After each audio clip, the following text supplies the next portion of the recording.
আসসালামু আলাইকুম সুপ্রিয় শিক্ষার্থীরা, কিশোর বাদনের পক্ষ থেকে আজকের এই লাইভ ক্লাসে সকলকে স্বাগত জানাচ্ছি। আমি বাকির আহমেদ হামিদ, প্রভাষক সুশান্ত আলাউদ্দিন ডিগ্রি কলেজ ব্রাহ্মণবাড়ি। সুপ্রিয় শিক্ষার্থীরা, আজকে আমরা আলোচনা করব উৎপাদন ব্যবস্থাপনা ও বিপণন বিষয়ের দ্বিতীয় পত্রের অষ্টম এবং নবম অধ্যায়ের অংশ বিষয়। প্রিয় শিক্ষার্থীরা, গত এক সপ্তাহ আগে যে আমাদের নির্ধারিত ক্লাসটি ছিল, আমাদের নেটওয়ার্কের সমস্যার কারণে আমরা যথাসময়ে ক্লাসটি নিতে পারিনি। ওই ক্লাসের কিছু অংশ বিশেষ আমরা আজকে আলোচনা করব। তো যারা ইতিমধ্যে আমাদের সাথে যুক্ত হয়েছে সকলকে আন্তরিক ধন্যবাদ জানাচ্ছি আমাদের সাথে যুক্ত হওয়ার জন্য। সুপ্রিয় শিক্ষার্থীরা, আমাদের এই ক্লাসটি যথাযথ তোমরা দেখতে পাচ্ছ কিনা, আমাদের সাউন্ড সিস্টেম এবং অন্যান্য সবকিছু ঠিক আছে কিনা, যদি সবকিছু ঠিকঠাক থেকে থাকে আমাদেরকে একটু ইয়েস লিখে সাড়া দিয়ে দাও, যাতে করে আমি বুঝতে পারি যে আমাদের সবকিছু ঠিকঠাক আছে, তাহলে আমাদের ক্লাসটি নিতে আমার খুব সুবিধা হবে। প্রিয় শিক্ষার্থীরা, আমরা 1 মিনিটের মধ্যে আমাদের মূল ক্লাসে চলে যাব। আমাদের আজকে লম্বা টপিকস, আমাদের অনেক সময় লাগবে আজকে। তো তোমরা প্লিজ একটু আমাদেরকে ইয়েস লিখে সাড়া দাও যদি সবকিছু ঠিকঠাক থেকে থাকে। প্রবলেম থাকলে অবশ্যই প্রবলেমের নাম লিখে দাও। সবকিছু ঠিকঠাক থাকলে আমাদেরকে একটু সাড়া দাও। আমি একটু দেখে নিচ্ছি যে আমার এখানে সবকিছু ঠিক আছে কিনা। আমরা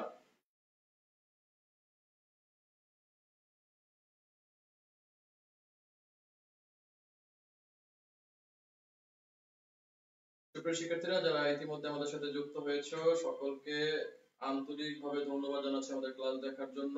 সেই সাথে অনুরোধ রাখবো, আহ্বান জানাবো, যদি সবকিছু ঠিকঠাক থেকে থাকে আমাদের ক্লাসটি তোমাদের টাইমলাইনে শেয়ার করে দাও, যাতে করে তোমাদের অন্যান্য বন্ধুরাও যেন আমাদের এই ক্লাসটি দেখার সুযোগ লাভ করে।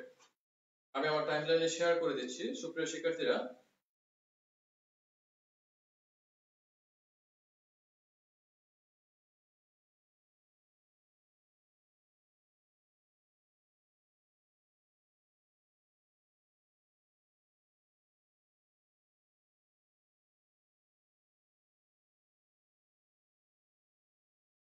আমরা একটু সময় নিয়েছি, 30 সেকেন্ডের মধ্যে আমরা আমাদের ক্লাসে যুক্ত হচ্ছি।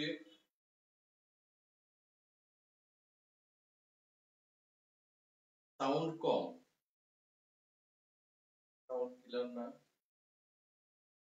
এখন বোঝা যাচ্ছে? আশা করি এখন তোমরা শুনতে পাবে। সুপ্রিয় শিক্ষার্থীরা, আজকে আমরা আলোচনা করব, আমাদের আলোচনার টপিকস হচ্ছে বিজ্ঞাপন ও ব্যক্তিক বিক্রয়।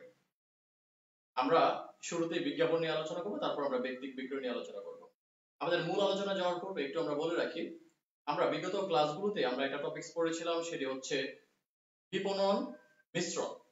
তো বিপণন মিশ্রণের কতগুলো হাতিয়ার ছিল, বিপণন মিশ্রণের কতগুলো উপাদান ছিল, আমরা নিশ্চয়ই মনে আছে। তোমাদের যদি মনে থেকে থাকে বিপণন মিশ্রণের কয়টি হাতিয়ার ছিল, বিপণন মিশ্রণের মোট উপাদান কয়টি, লিখে কমেন্টসে জানাও। প্রিয় শিক্ষার্থীরা, আমরা এর আগে পড়েছিলাম বিপণন মিশ্রণ। বিপণন মিশ্রণের কয়টি উপাদান রয়েছে একটু কমেন্টে জানিয়ে দাও। আমরা আলোচনায় চলে যাচ্ছি। আচ্ছা, তো আজকের ক্লাসটি শুরু করার পূর্বে আমাদের সুনির্দিষ্ট শিখন ফলটি আমরা দেখে নিই। এই পাঠ শেষে আমরা বিজ্ঞাপনের ধারণা ব্যাখ্যা করতে পারবো, বিজ্ঞাপনের মাধ্যমের শ্রেণীবিভাগ বর্ণনা করতে পারবো, ব্যক্তিক বিক্রয়ের ধারণা ব্যাখ্যা করতে পারবো, আদর্শ বিক্রয় কর্মীর গুণাবলী সমূহ বর্ণনা করতে পারবো। প্রিয় শিক্ষার্থীরা, যা বলছিলাম, বিপণন মিশ্রণের উপাদান ছিল 4টি। আমরা জানি বিপণন মিশ্রণের 4টি উপাদান হচ্ছে পণ্য, মূল্য, স্থান, প্রসার।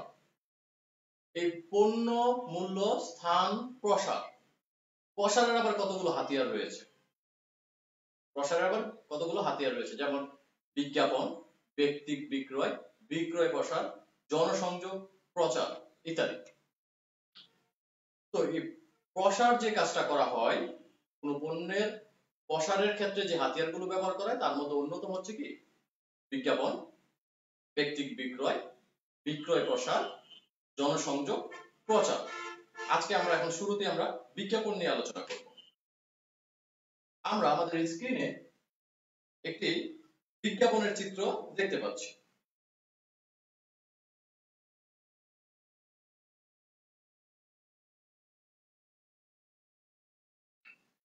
সুপ্রিয় শিক্ষার্থীরা, এখানে আমরা গ্রামীণ ফোনের একটি বিজ্ঞাপনের একটি চিত্র দেখতে পাচ্ছি।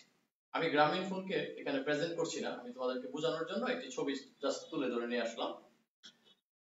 এই ধরনের বিজ্ঞাপন আমরা টেলিভিশনে প্রতিদিন এরকম বিভিন্ন ধরনের বিজ্ঞাপন আমরা দেখে থাকি। এই ধরনের বিজ্ঞাপনগুলো কখনো কখনো আমরা পত্রিকাতেও দেখি। এই বিজ্ঞাপনগুলো আমরা কখনো কখনো বড় বড় বিলবোর্ড গুলোতে, বড় বড় গুরুত্বপূর্ণ রাস্তার মোড়গুলোতে দেখে থাকি। আচ্ছা, এই বিজ্ঞাপনগুলো আমরা এই চিত্রটা দেখে নিঃসন্দেহে বুঝতে পারছি যে এটা বিজ্ঞাপন।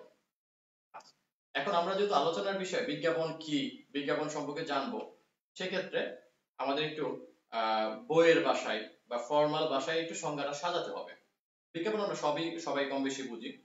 তো এই যে বিজ্ঞাপনটি প্রচার করা হয়, বিজ্ঞাপনটি কোনো না কোনো একটা মাধ্যমের সাহায্যে আমাদের সামনে তুলে ধরা হয়।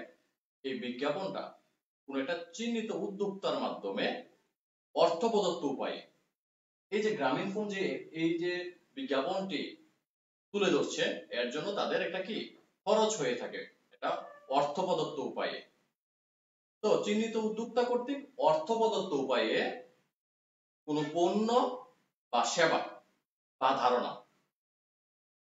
পণ্য সেবা বা ধারণার নৈবিত্তিক উপস্থাপনাকে বলা হচ্ছে বিজ্ঞাপন। কার নৈবিত্তিক উপস্থাপনা?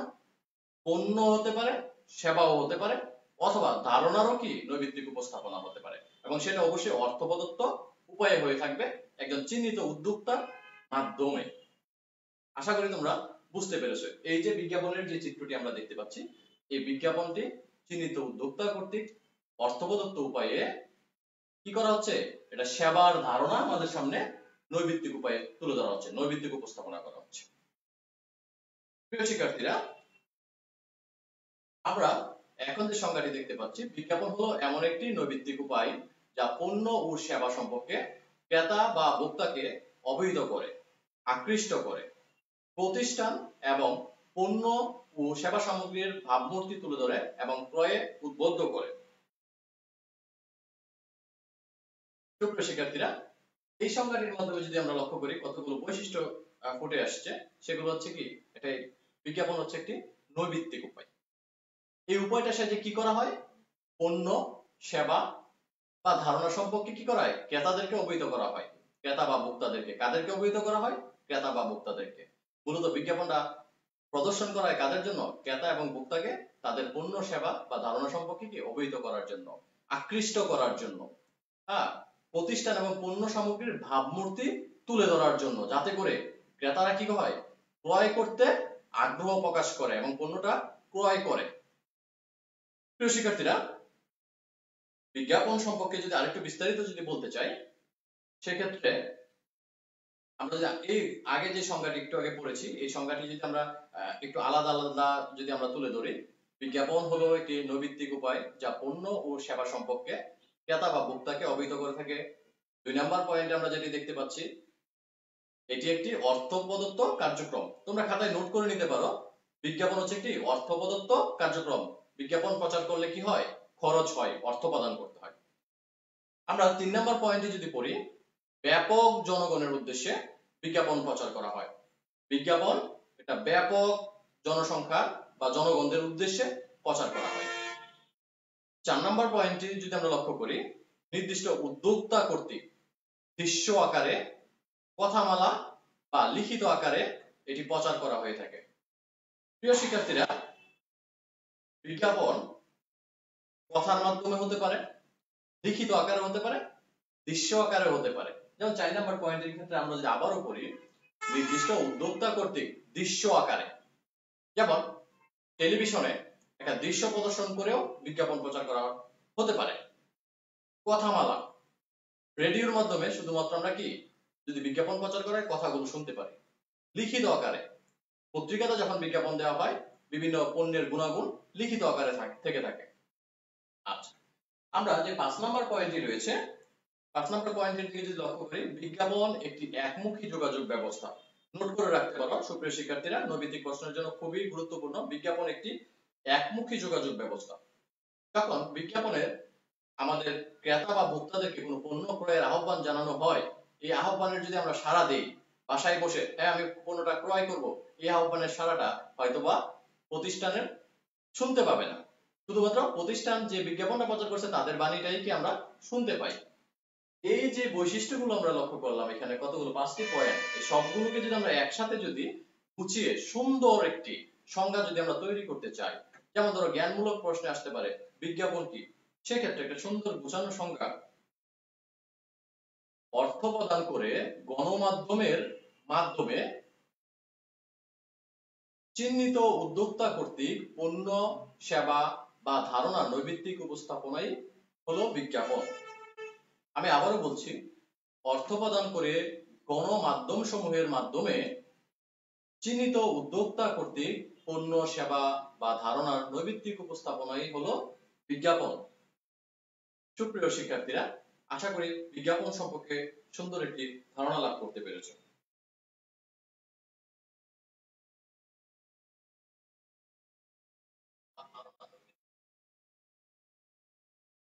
সুপ্রিয় শিক্ষার্থীরা, অনেকে লিখেছো সাউন্ড একটু কম।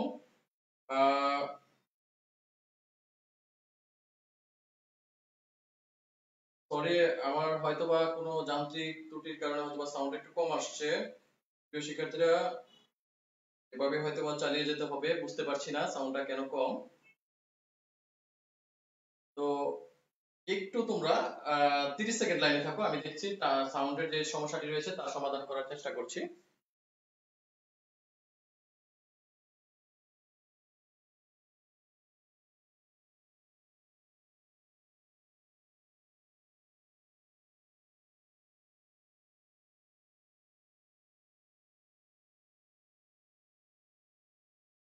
প্রিয় শিক্ষার্থীরা, যা বলছিলাম বিজ্ঞাপন নিয়ে, এখন এই বিজ্ঞাপনগুলো যে প্রচার করা হয়, বিজ্ঞাপনের যে বিজ্ঞাপনগুলো ক্রেতাদের সামনে, ভোক্তাদের সামনে উপস্থাপন করা হয়, এই বিজ্ঞাপনগুলো প্রচার করার ক্ষেত্রে কোম্পানিগুলো পণ্যের ধরন, পণ্যের বৈশিষ্ট্য, ক্রেতাদের অবস্থান, ক্রেতাদের ধরন ইত্যাদি বিষয়গুলো বিবেচনা করে বিভিন্ন মাধ্যম চয়েস করে থাকে। বিজ্ঞাপনের যে বাণীগুলো রয়েছে, মূল বক্তব্যটা রয়েছে, এই বক্তব্যটা ক্রেতাদের সামনে উপস্থাপন করার জন্য কোন উপায়ে ক্রেতাদের সামনে উপস্থাপন করা যায়, তার জন্য বিভিন্ন প্রকার মাধ্যম ব্যবহার করে থাকে। এই পর্যায়ে আমরা দেখতে পাচ্ছি বিজ্ঞাপনের গুরুত্ব বা প্রয়োজনীয়তা অতি একেবারে সহজ একটি টপিকস। এই টপিকস নিয়ে আমরা সময় নষ্ট করব না। বিজ্ঞাপন প্রচার করার ফলে কোম্পানিগুলো যদিও আর্থিকভাবে কিছু খরচ হয়ে থাকে, তথাপি বড় ধরনের সুবিধা লাভ করে থাকে।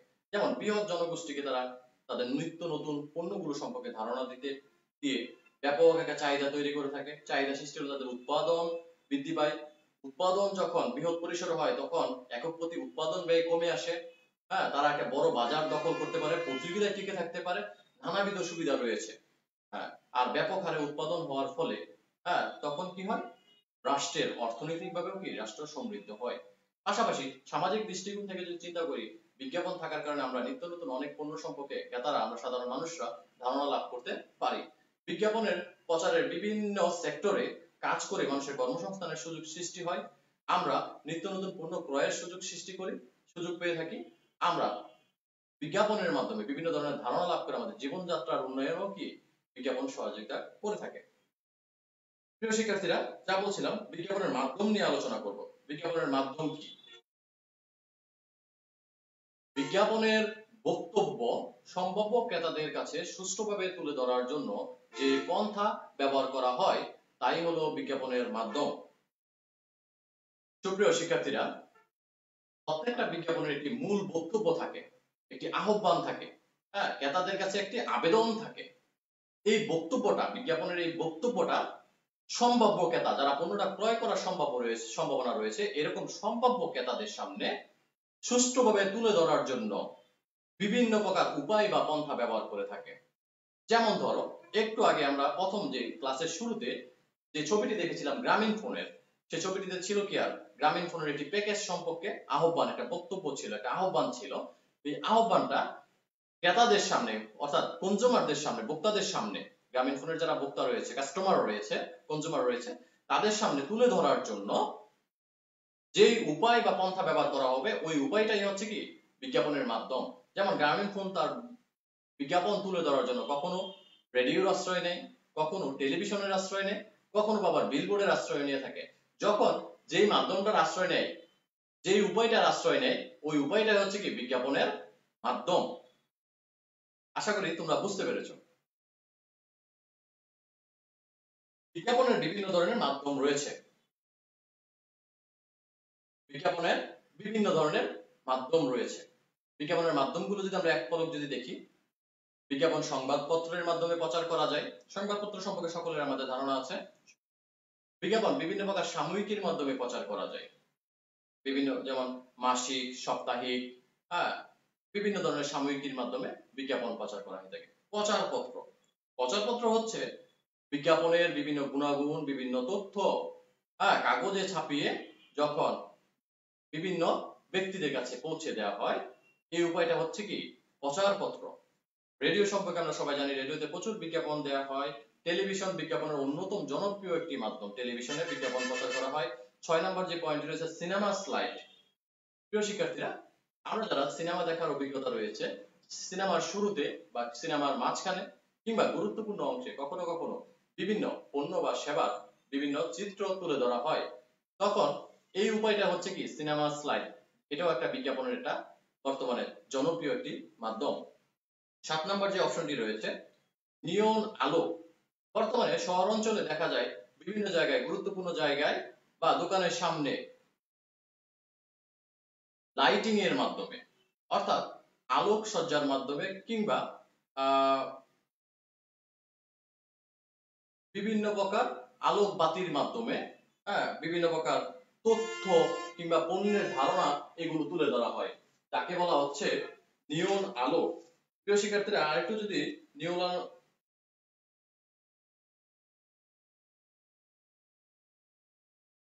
শহরের আলোক ঝলমল ব্যস্ততম রাস্তার পাশে বা মোড়গুলোতে ইলেকট্রিক বাতির সাহায্যে যে প্রচার কার্য চালানো হয় তাকে বলা হচ্ছে নিয়ন আলো। প্রিয় শিক্ষার্থীরা, নিয়ন আলো ও বর্তমানে খুব জনপ্রিয়। 8 নম্বর যে অংশটি দেখতে পাচ্ছি তা হচ্ছে বিলবোর্ড। শহরের বড় বড় উঁচু ভবনের উপরে, রাস্তার পাশে সাইনবোর্ডের চেয়ে আকারে বৃহৎ, অনেক বড় আকারে, যেগুলো কমার্শিয়ালি ভাড়া দেওয়া হয় বা কমার্শিয়ালি তৈরি করা হয়, এই ধরনের বড় বড় সাইনবোর্ড আকারের বিশাল পরিমাণ, বিশাল বড় যে আকারের যে বোর্ডগুলো রয়েছে, এই বোর্ডগুলোতে বর্তমানে বিজ্ঞাপন প্রচার করা হয়। শহর অঞ্চলগুলোতে এই বিলবোর্ড খুবই জনপ্রিয়। 9 নম্বর যে অংশটি রয়েছে তা হচ্ছে আকাশ বিজ্ঞাপন। এরোপ্লেন, উড়োজাহাজ থেকে। 9 নম্বর যে পয়েন্টটি রয়েছে আকাশ বিজ্ঞাপন, এই আকাশ বিজ্ঞাপন হচ্ছে উন্নত বিশ্বগুলোতে খুব জনপ্রিয়। উন্নত বিশ্বগুলোতে আকাশ বিজ্ঞাপন খুব জনপ্রিয়। সেখানে বিমানের সাহায্যে অথবা অন্য কোনো উপায়ে রঙিন গ্যাস আকাশে ছড়িয়ে দিয়ে পণ্য বা সেবার নাম, পরিচয়, প্রতিষ্ঠানের নাম, পরিচয় প্রচার করা হলে তাকে আকাশ বিজ্ঞাপন বলে। এই ধরনের বিজ্ঞাপন খুবই খরচ হয়ে থাকে, খুবই এক্সপেন্সিভ হয়ে থাকে, যার কারণে সচরাচর এই ধরনের বিজ্ঞাপন দেখা যায় না। এই যে বিজ্ঞাপনের বিভিন্ন প্রকার মাধ্যম লক্ষ্য করলাম, ধরে নাও তোমার একটি কোম্পানি আছে, তোমার আমার সকলের একটি কোম্পানি আছে, তো এই কোম্পানির একটি বিজ্ঞাপন প্রচার করতে চাই, সেক্ষেত্রে তুমি কোথায় প্রচার করবে? ধরে নাও তোমার একটি মোবাইল কোম্পানি আছে, তুমি মোবাইল সেট তৈরি করো, এই মোবাইল সেটের বিজ্ঞাপন তুমি কোথায় প্রচার করবে? তুমি সংবাদপত্রে করতে পারো, তুমি সাময়িকীতে করতে পারো, প্রচারপত্রের মাধ্যমে করতে পারো, রেডিওতে করতে পারো, টেলিভিশনে করতে পারো, সিনেমা স্লাইডে করতে পারো, নিয়ন আলোতে করতে পারো, বিলবোর্ডে করতে পারো, আকাশ বিজ্ঞাপনে করতে পারো। তবে এই মাধ্যম চয়েস করার আগে তোমাকে ভাবতে হবে তোমার পণ্যের ধরন অনুসারে ওই মাধ্যমের সাথে ম্যাচ হয় কিনা, বা তোমার কাঙ্ক্ষিত যে সম্ভাব্য ক্রেতা যারা আছে তারা এই বিজ্ঞাপনের আহ্বান শুনতে পাবে কিনা। প্রিয় শিক্ষার্থীরা, আমরা একটি প্রশ্ন সমাধানে যাব। প্রশ্ন সমাধানে যাওয়ার পূর্বে তোমাদের কিছু কমেন্টস আমরা পড়ে নেই। আমাদের সাথে যুক্ত আছে মামুন হাসান, সৌরভ সরকার, সাগর সর্দার,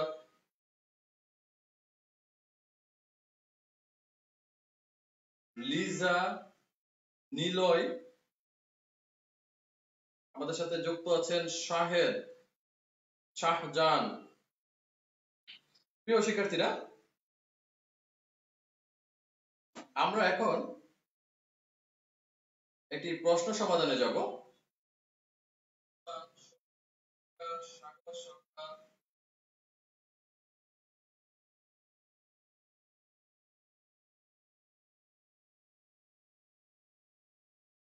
আমরা আমাদের পর্দায় এখন একটি সৃজনশীল প্রশ্ন দেখতে পাচ্ছি।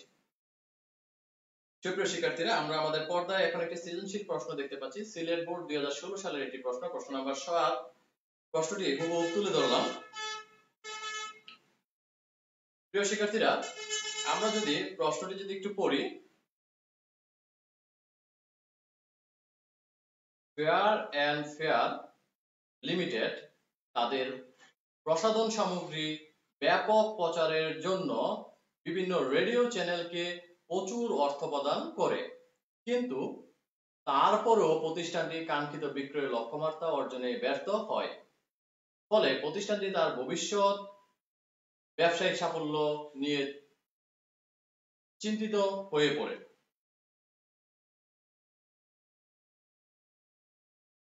প্রিয় শিক্ষার্থীরা, যে উদ্দীপকটি আমরা পড়লাম, এই উদ্দীপকটি লক্ষ্য করলাম একটি প্রতিষ্ঠান যার নাম হচ্ছে ফেয়ার অ্যান্ড ফেয়ার। এই প্রতিষ্ঠান তাদের বিজ্ঞাপন প্রচার করার জন্য মাধ্যম হিসাবে রেডিওকে তারা পছন্দ করে নেয়। আমরা দ্বিতীয় যে লাইনটি আছে এখানে দেখতে পাচ্ছি, কিন্তু তারপরও প্রতিষ্ঠানটি কাঙ্ক্ষিত বিক্রয়ের লক্ষ্যমাত্রা অর্জন করতে ব্যর্থ হয়। হ্যাঁ, প্রচুর বিজ্ঞাপন চালানোর পরেও তারা কাঙ্ক্ষিত বিক্রয়ে লক্ষ্যমাত্রা অর্জন করতে কি হয়? ব্যর্থ হয়। আর ব্যর্থ হওয়ার কারণে প্রতিষ্ঠানটি ভবিষ্যৎ ব্যবসায়িক সাফল্য নিয়ে চিহ্নিত হয়ে পড়ে। প্রিয় শিক্ষার্থীরা, আমরা যদি প্রয়োগের যে প্রশ্নটি রয়েছে, প্রয়োগের প্রশ্নটি এখন দেখব। ঘ প্রশ্ন যেটি রয়েছে, প্রয়োগে বলা হচ্ছে উদ্দীপকে উল্লিখিত প্রসারমূলক কার্যক্রমটি কোন ধরনের, ব্যাখ্যা করো। আমি আবারও পড়ছি, উদ্দীপকে উল্লিখিত প্রসারমূলক কার্যক্রমটি কোন ধরনের। আমরা উদ্দীপকে লক্ষ্য করেছি ফেয়ার অ্যান্ড ফেয়ার তাদের পণ্যের প্রচারের জন্য রেডিও চ্যানেলকে বেছে নিয়েছিল, প্রচুর বিজ্ঞাপন প্রচারও করেছিল। রেডিওতে তারা কি করেছিল? প্রচুর বিজ্ঞাপন প্রচার করেছিল, কিন্তু তারা তাদের কাঙ্ক্ষিত বিক্রয়ের লক্ষ্যমাত্রা অর্জনে কি হয়েছিল? ব্যর্থ হয়েছিল। ফলে প্রতিষ্ঠানটি ভবিষ্যৎ সাফল্য অর্জনে চিন্তায় পড়ে যায়। এখন গতে আমাদের প্রশ্ন করা হয়েছে উল্লিখিত উদ্দীপকে উল্লিখিত প্রসারমূলক কার্যক্রমটি কোন ধরনের। উত্তর তোমরা দিবে, উত্তরের অপেক্ষায় আমি। উদ্দীপকে যে প্রসারমূলক কার্যক্রমটি গ্রহণ করেছে এটা কোন ধরনের? রেডিওতে যে প্রসারমূলক কাজটি তারা চালিয়েছিল এটা কোন ধরনের প্রসারমূলক কাজ? আমরা বলেছিলাম প্রসারের বিভিন্ন প্রকার হাতিয়ার রয়েছে, বিজ্ঞাপন, ব্যক্তি বিক্রয়, বিক্রয় প্রসার, জনসংযোগ, প্রচার, বিভিন্ন ধরনের। এই উদ্দীপকে যে প্রসারমূলক কাজটি করাইছে, এই প্রসারমূলক কাজটির নাম কি? তোমরা ঝটপট কমেন্টে লিখে দাও, উত্তরের অপেক্ষায় আছি আমি।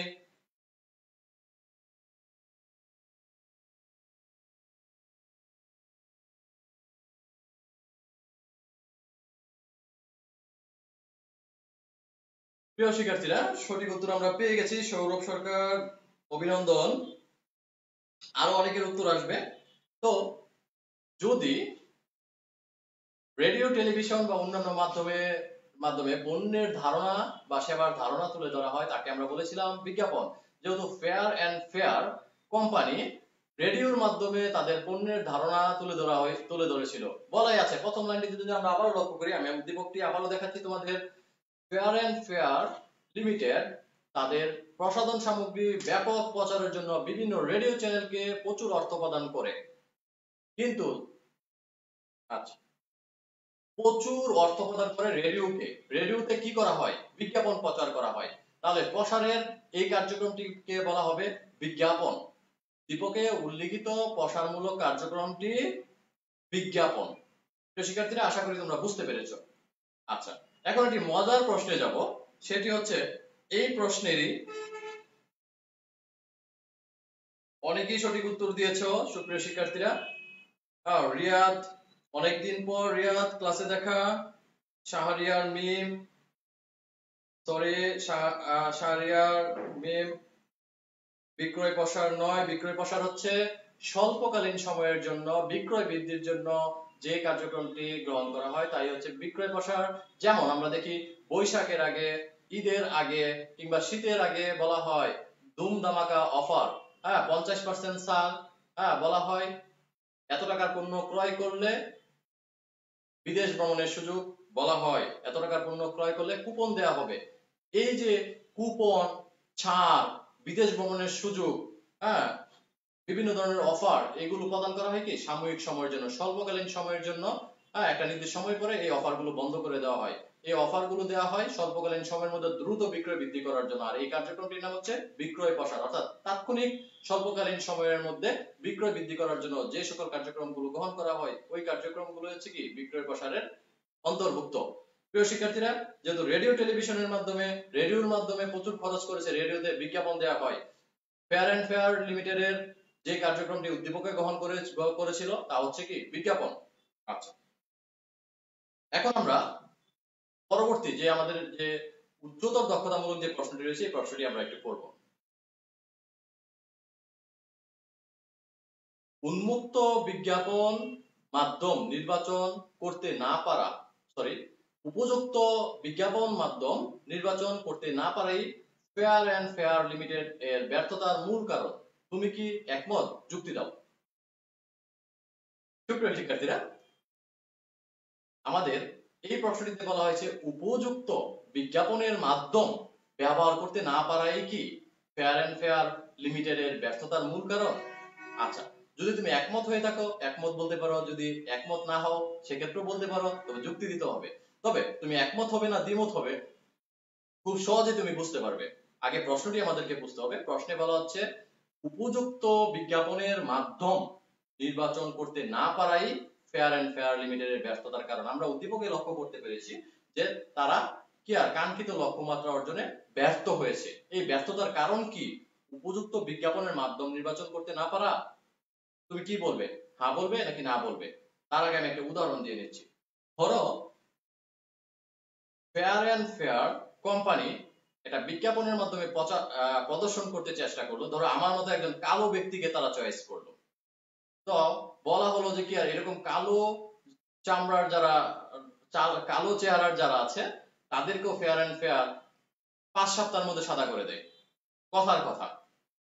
তো আমাকে দেখালো 5 সপ্তাহ আগে আমি খুব কালো ছিলাম, 5 সপ্তাহ পরে খুব সাদা হয়ে গেছি। এখন এই যে আমার পূর্বের কালো ত্বক থেকে বর্তমানে ফর্সা ত্বকে রূপান্তরিত হয়েছি ফেয়ার অ্যান্ড ফেয়ার ব্যবহার করে, এটা পাবলিককে, জনগণকে দেখাতে হলে আমাকে এমন একটা মাধ্যম চয়েস করতে হবে যেখানে এই কালো ব্যক্তিটাকে সাদা হিসেবে পরবর্তীতে দেখা যায়। যেমন টেলিভিশনে যদি দেখানো হয় যে কি আর এই কালো ব্যক্তিটি একসময় কালো ছিল, পরবর্তীতে আমাদের পণ্য ব্যবহার করে ফর্সা হয়ে গিয়েছে, তাহলে পাবলিক দেখবে। আর যদি এই কালো ব্যক্তিটি সাদা হয়ে গিয়েছে, ফর্সা হয়ে গিয়েছে, তা যদি রেডিওতে বলা হয় কেউ দেখবে না।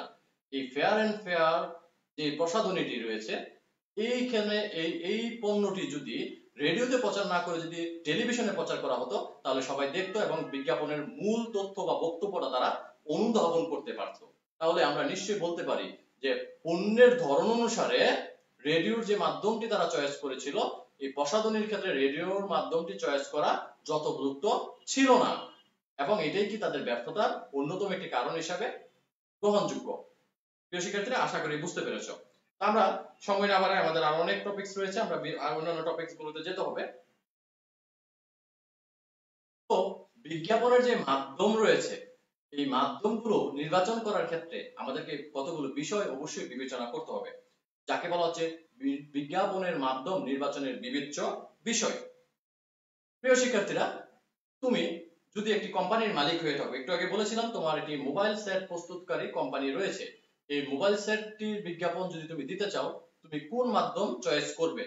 হ্যাঁ, এটা কি রেডিও চয়েস করবে না টেলিভিশন নাকি পত্রিকা নাকি ম্যাগাজিন, এটা তোমার উপর নির্ভর করবে। কিন্তু তুমি এই মাধ্যমগুলো চয়েস করার পূর্বেই তোমাকে কতগুলো বিষয় ভাবতে হবে যে আমার বিজ্ঞাপনের উদ্দেশ্য কি, উদ্দেশ্য অনুসারে আমার মাধ্যমটা কি নির্বাচন করতে হবে, আমার পণ্যের ধরন কি, কোন ধরনের পণ্যের সাথে কোন ধরনের মাধ্যম যায়, আমার ক্রেতাদের ধরন কি, আমার ক্রেতাদের কোন ধরনের ক্রেতা আমার এই পণ্যটাকে ক্রয় করার আমার সম্ভাব্য ক্রেতাদের ধরন আমাকে বিবেচনা করতে হবে, চাহিদার প্রকৃতি আমার বিবেচনা করতে হবে, আমার কি পরিমাণ চাহিদা রয়েছে, ক্রেতার অবস্থান, কোন জায়গায় ক্রেতারা অবস্থান করছে।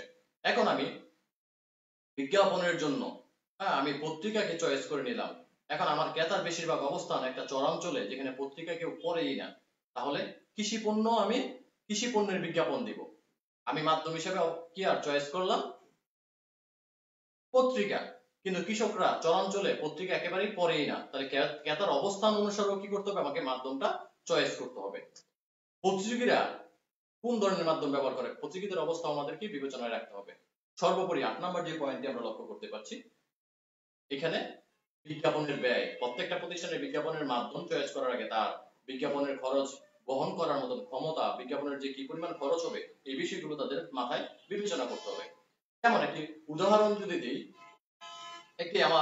একটি কোম্পানি টায়ারের অ্যাডভার্টাইজ দিবে বা বিভিন্ন গাড়ির পরিবহনের যন্ত্রাংশের অ্যাডভার্টাইজ দিবে, বিজ্ঞাপন দিবে। এক্ষেত্রে তারা টেলিভিশনকে তারা মাধ্যম হিসেবে বিবেচনা করলো। আরেকটি কোম্পানি এই গাড়ির বিভিন্ন প্রকার যন্ত্রাংশ, টায়ার, এগুলোর বিজ্ঞাপন দিবে, তারা রেডিওকে তারা কি মাধ্যম হিসেবে বেছে নিল। দেখা গেল গাড়ির যারা চালক রয়েছে, পরিবহন যারা শ্রমিক রয়েছে, তারা বেশিরভাগ সময় দিনের বা রাতের বেশিরভাগ সময় তারা গাড়িতে অবস্থান করে। তারা টিভি দেখার মতো তাদের সময় পর্যাপ্ত থাকে না।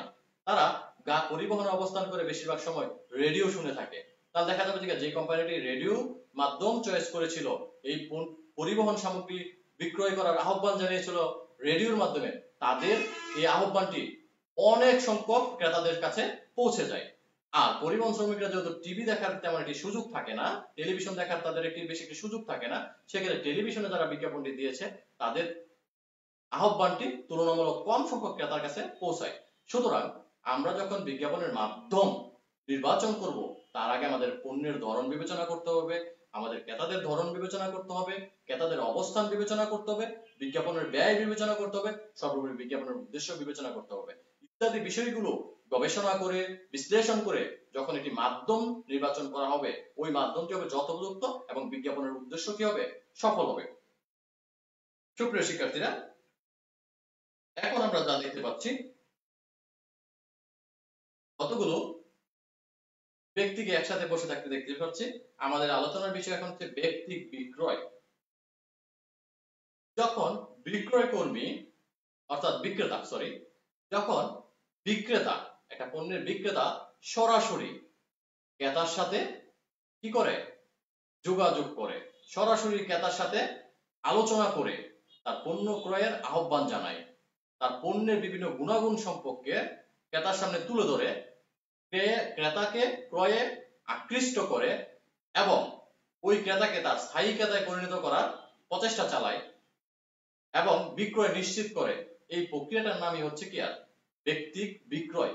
ব্যক্তিক বিক্রয়ের ক্ষেত্রে অন্যতম যে বিষয়টি তোমাদের নোট করার বিষয়, সেটি হচ্ছে ব্যক্তিক বিক্রয় প্রক্রিয়ায় বা কৌশলে বিক্রেতা ক্রেতার সাথে সরাসরি কি করে, বসে আলোচনা করে, সরাসরি আলোচনা করে।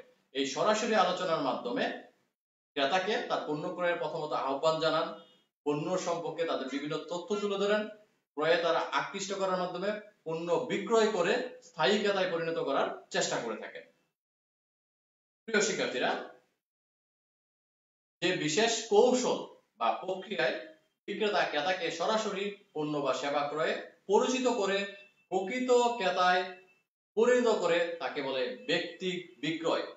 ব্যক্তিক বিক্রয়ের ক্ষেত্রে যদি নৈতিক প্রশ্ন আসে, ব্যক্তিক বিক্রয়ের ক্ষেত্রে সরাসরি ক্রেতা এবং বিক্রেতার মধ্যে কি হয়, যোগাযোগ হয়, আলোচনা হয়। প্রিয় শিক্ষার্থীরা,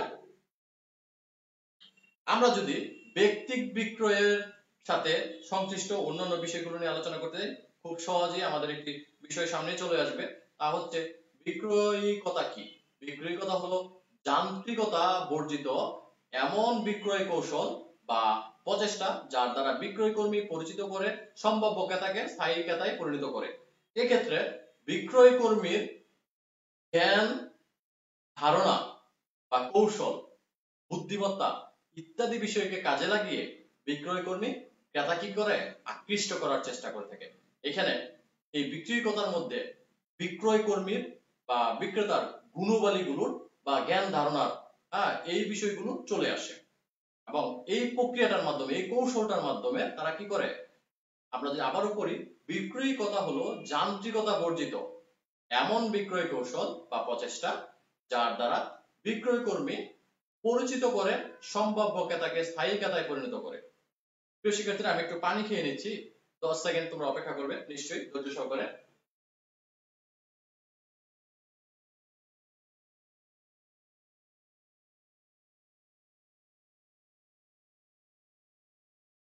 যা বলছিলাম, বিক্রয়িকতা হলো বিক্রয় কর্মীর জ্ঞান, বিদ্যা বা কৌশল, যে কৌশলটার মাধ্যমে কি করা হয়, ক্রেতাকে আকৃষ্ট করা হয়।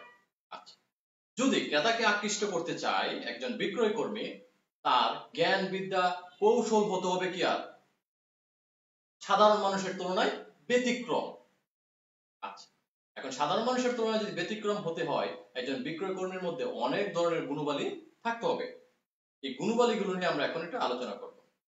একজন আদর্শ বিক্রয় কর্মীর কোন কোন গুণ থাকা উচিত?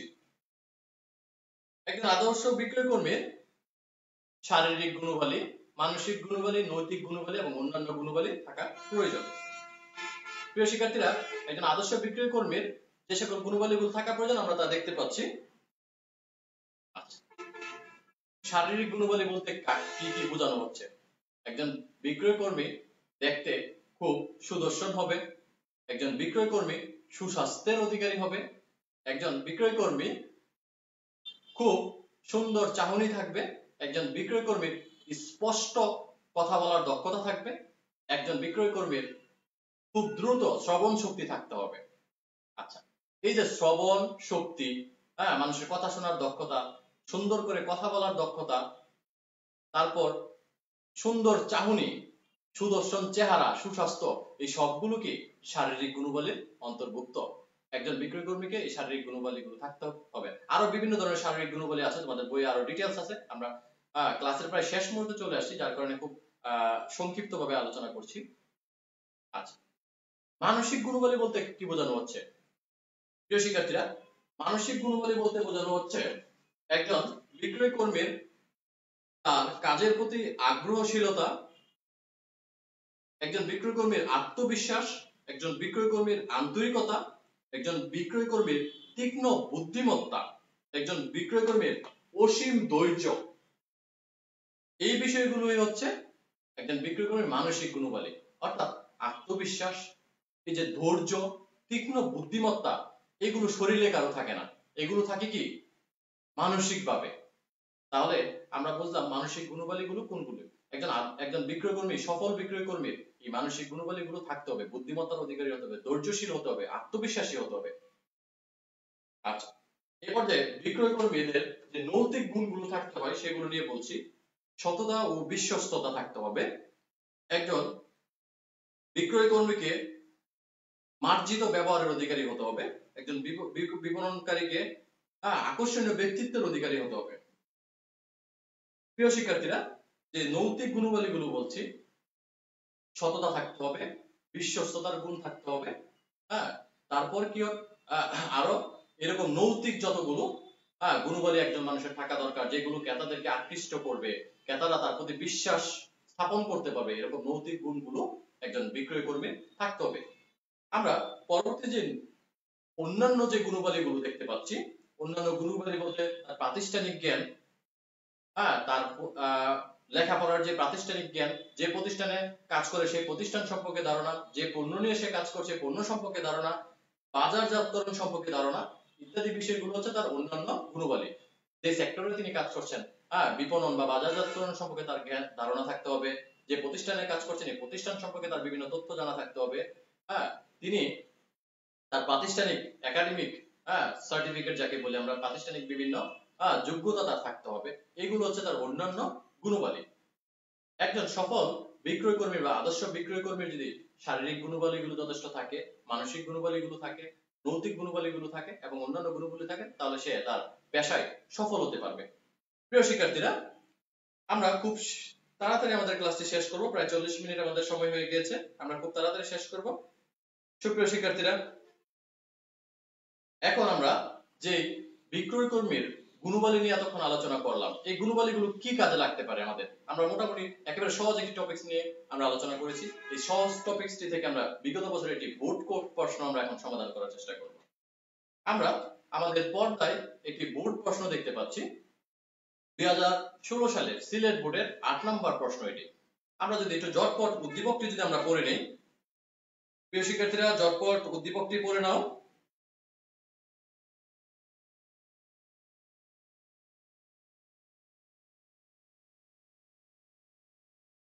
সুপ্রিয় শিক্ষার্থীরা,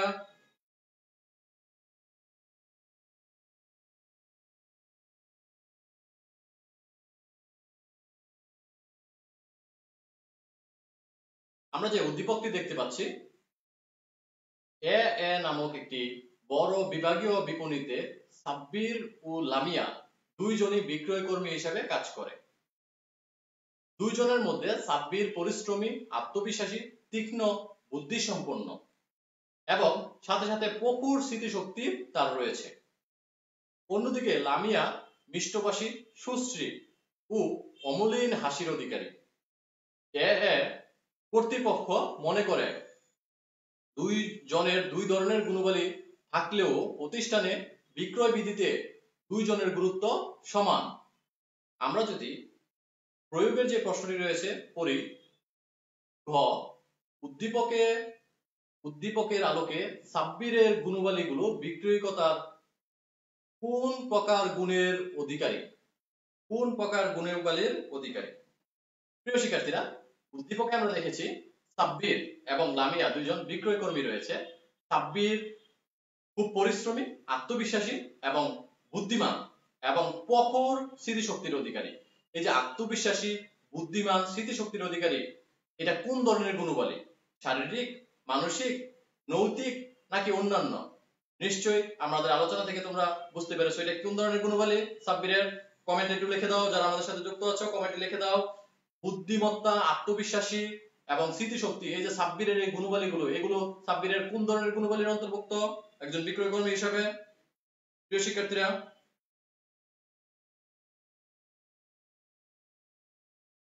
মহসিন উদ্দিন অসংখ্য ধন্যবাদ, রিয়াদ।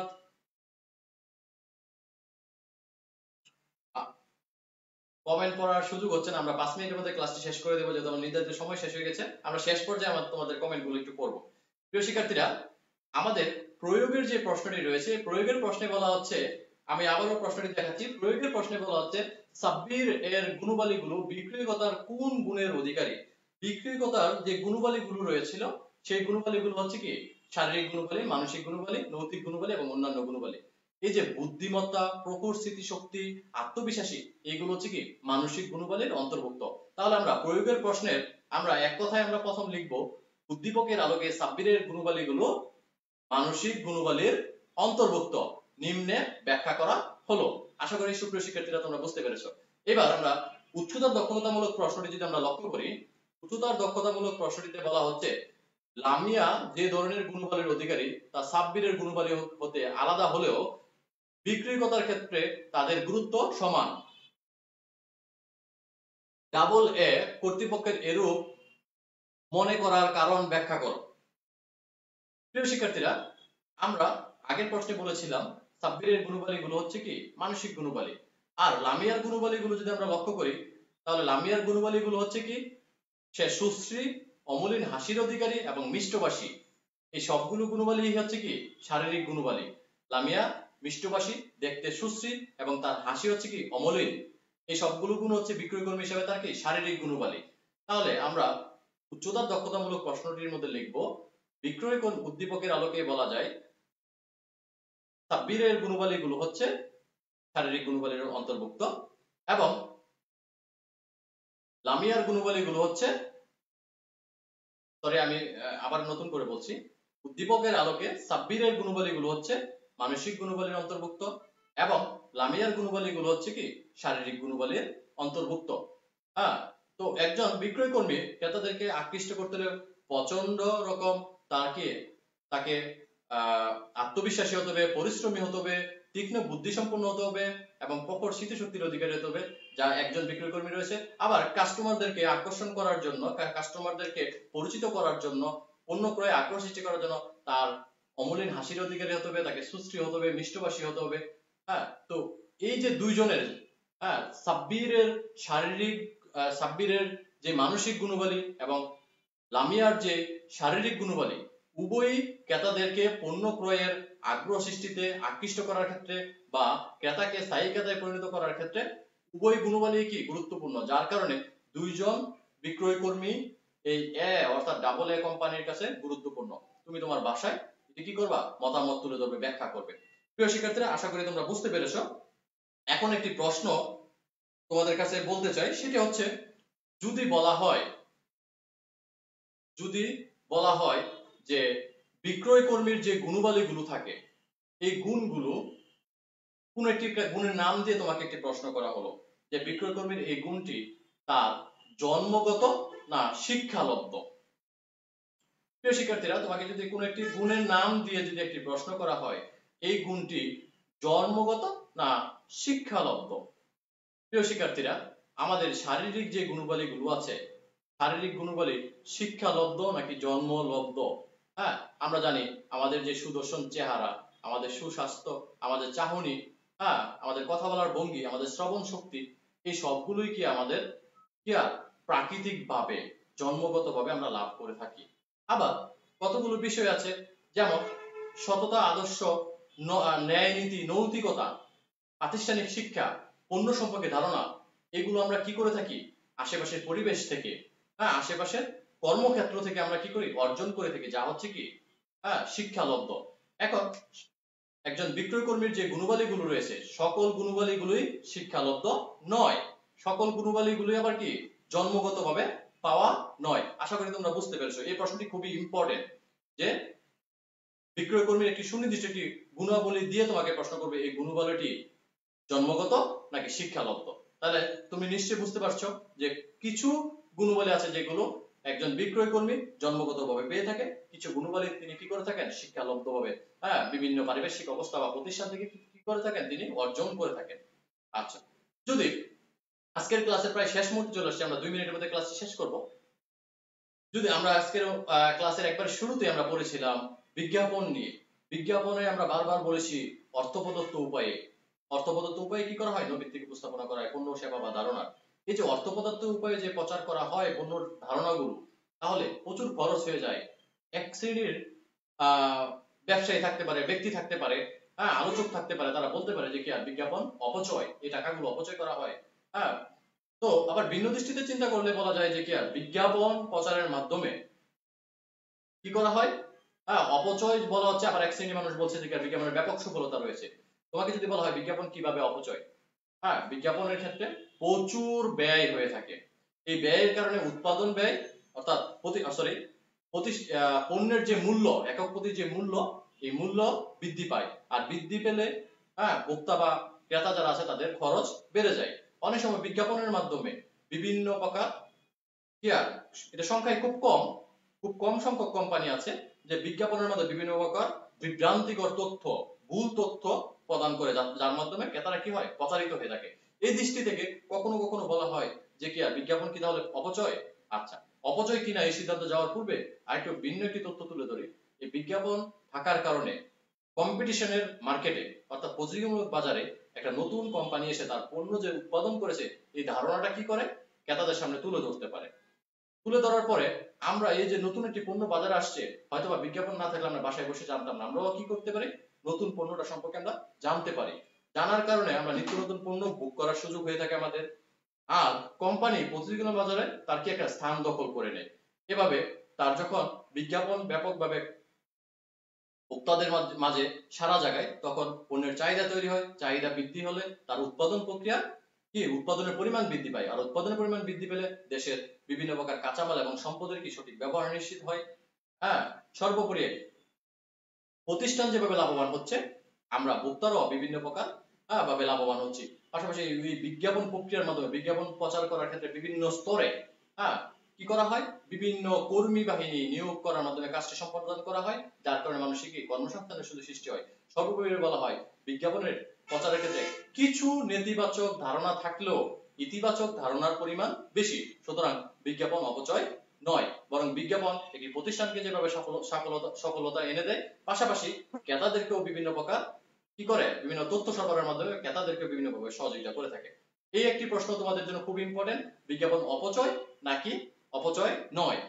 সুপ্রিয় শিক্ষার্থীরা, আমাদের ক্লাসের একেবারে শেষের দিকে চলে আসছি। তোমাদের জন্য একটি বাড়ির কাজ রেখে যেতে চাই, সেটি হচ্ছে ঢাকা বোর্ড 2016 সালের যে প্রশ্নটি এসেছিল তা হচ্ছে প্রশ্ন নাম্বার 7। এই প্রশ্নটি তোমরা সমাধান করবে। সমাধান করে একেবারে পরীক্ষায় যেভাবে লিখতে তোমরা 7 নং প্রশ্নের উত্তর ঢাকা বোর্ড 16, এই প্রশ্নটি তোমরা খাতায় লিখে তোমরা ছবি তুলে আমাদের যে কিশোর বাতায়ন যে গ্রুপ রয়েছে গ্রুপে দিয়ে দিবে। পাশাপাশি তোমরা যখন আল্লাহ তাআলার রহমতে যখন আমাদের কলেজগুলো খুলে যাবে তোমরা তোমাদের শ্রেণী শিক্ষকের কাছে এই বাড়ির কাজটি উপস্থাপন করবে। তো সুপ্রিয় শিক্ষার্থীরা, আমরা শেষ মুহূর্তে দেখে নিই আমাদের সাথে কারা কারা এখনো যুক্ত আছে। মারুফ আহমেদ, শাহরিয়ার মিম, সৌরভ সরকার, লিজা, মহসিন, নুসরাত, নীলুফা, আলাউদ্দিন সহ যারা যুক্ত আছে সকলকে আন্তরিক ধন্যবাদ জানাচ্ছি এতক্ষণ আমাদের সাথে ধৈর্য সহকারে থাকার জন্য। প্রিয় শিক্ষার্থীরা, তোমরা ক্লাসটি আবার দেখবে। আমাদের যে অষ্টম এবং নবম অধ্যায় রয়েছে, অষ্টম এবং নবম অধ্যায়ের ক্ষেত্রে আমাদের খুবই গুরুত্বপূর্ণ টপিকস হচ্ছে বিজ্ঞাপন এবং ব্যক্তিক বিক্রয়। পাশাপাশি বিক্রয় যে প্রসার রয়েছে এটি বাসায় তোমরা পড়ে নিবে, একেবারে সহজ একটি টপিকস। এই বিষয়টি নিয়ে আমরা আলোচনা করলাম না। আগামী সপ্তাহে ঠিক একই দিন একই সময়ে পরবর্তী ক্লাস দেখানোর আমন্ত্রণ জানিয়ে তোমাদের কাছ থেকে বিদায় নিচ্ছি আজকের মতন। সকলে ভালো থাকবে, সকলে সুস্বাস্থ্য কামনা করছি। আল্লাহ হাফেজ, আসসালামু আলাইকুম।